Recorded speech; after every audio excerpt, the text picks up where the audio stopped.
Now it's time for the second cup, the cup of plagues. And in Jewish tradition, a full cup represents complete joy.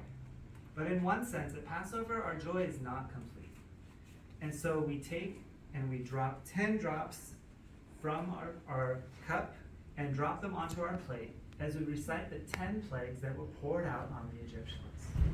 We say blood, frog, gnats, flies, livestock, the death of the livestock, boils, hail, locusts, darkness, the death of the firstborn.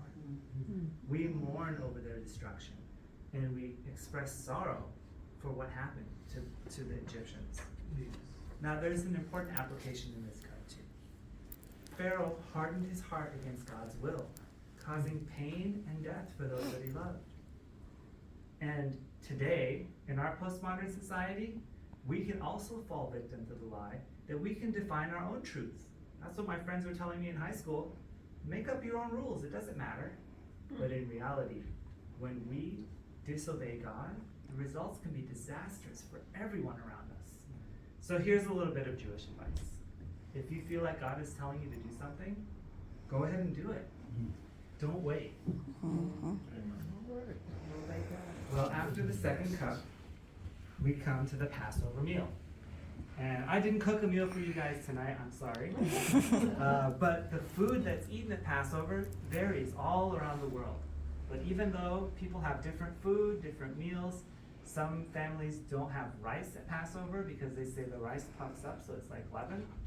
But my family is Persian, we can't eat anything without rice. So we say, no, rice is fine. We have rice at our table. But no matter what we're eating at Passover, there's always a place setting set aside for the prophet Elijah. He gets his own chair, his own pillow, he gets a special cup. Do you guys remember why there's a special place setting set aside for Elijah? It was the prophet Malachi who said that before the coming of the Messiah, he would be preceded by the return of Elijah the prophet.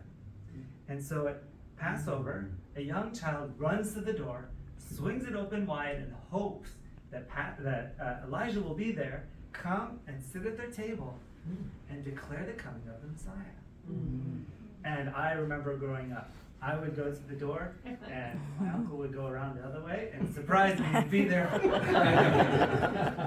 Or someone else would say, look, someone drink out of Elijah's cup. Elijah's here.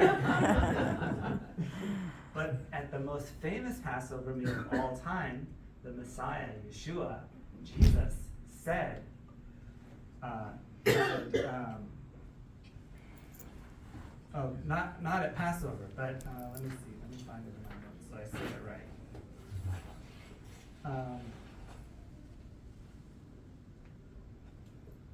When Yeshua, Jesus, was speaking of his cousin Yohanan, or John the Baptist, he said of him, if you care to accept it, John, he actually is Elijah who was to come. So the forerunner has come.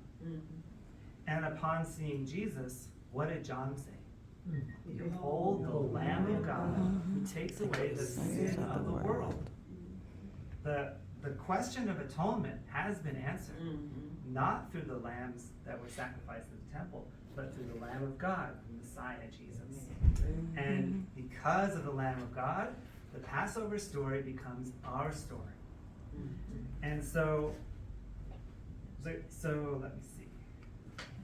And because of the Lamb of God, we can all pass from death to life. Yes. From mourning to feasting. So after a delicious dinner, we come to the high point of the entire ceremony, the third cup, the cup of redemption. However, we can't proceed just yet. Earlier, something was broken, married, and now needs to be brought back. Do you remember what it was called? It was the Greek word. Afikomen. Well, after the children search for it and find it, they have to return it to the head of the household, who must redeem it or buy it back from the child for a small cost. And he takes the afikomen and he breaks the piece off. He gives a piece to each person at the table, and it's taken together with the third cup, the the cup of redemption. Does this look familiar? This is the origin of our communion. Communion. At the most famous Passover meal of all time, Jesus said to his disciples, "This is my body, broken for you." The rabbis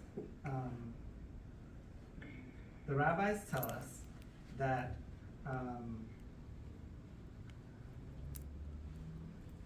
so the unleavened matzah represents a sinless nature, and that reminds us of his body. So there are very specific regulations set aside by the rabbis concerning the preparation of matzah. You see that matzah is striped. That's because the rabbis say the matzah has to cook in 3 minutes or less.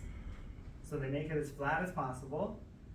They put stripes on it, and they pierce holes inside. You can see it has holes in it. So when they